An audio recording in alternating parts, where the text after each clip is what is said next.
আমাদের জমির কুঁদরি 2 ব্যাগ হয়েছে, বাবা আর মা দুজন মিলে গিয়ে তুলে এনেছে। আর আমার শ্রেয়ান পাপা এতগুলো কুঁদরি দেখে তো আনন্দে আত্মহারা।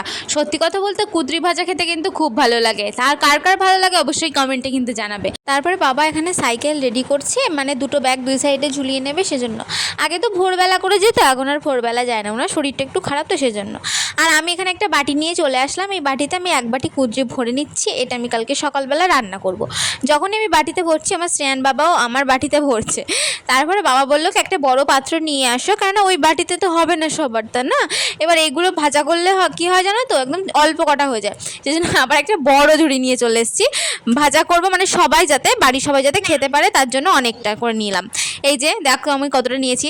তারপর এখানে সমীরণ এই যে সাইকেল ধরছে। সাইকেল ধরে মানে একা একা মানে সম্ভব হচ্ছে না, এক একটা ব্যাগ তো অনেক অনেক ভারী সেজন্য। তারপর যে সাইকেল ধরে দিচ্ছে আর বাবা ব্যাগগুলো তুলে নিচ্ছে। আর আমার পাপা তো এখানে ভীষণ দুষ্টুমি করছে, সারাদিন শুধু দুষ্টুমিই করতে থাকে, মানে এত দুষ্টু। আর এই দেখো আমি কুঁদরি নিয়ে একটা সেলফি তুললাম। সত্যি কথা বলতে এরকম দেখলে কে আছে আমার মতো। দেখো যে সাইকেলটা ঠেলে দিল সমীরণ, বাবা এবার চলে যাবে।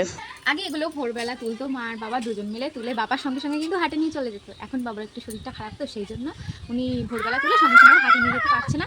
এখানে একটা জায়গা আছে যেখানে সমস্ত চাষিরা ফসল তুলে এক জায়গায় করে, তারপর সেখান থেকে বড় গাড়িতে করে চলে যায় কলকাতায়, ঠিক আছে।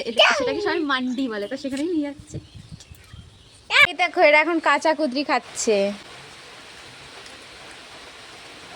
কাঁচা কুঁদরি খায়, আমি সত্যি জানতাম না যে কাঁচা কুঁদরিও খায়।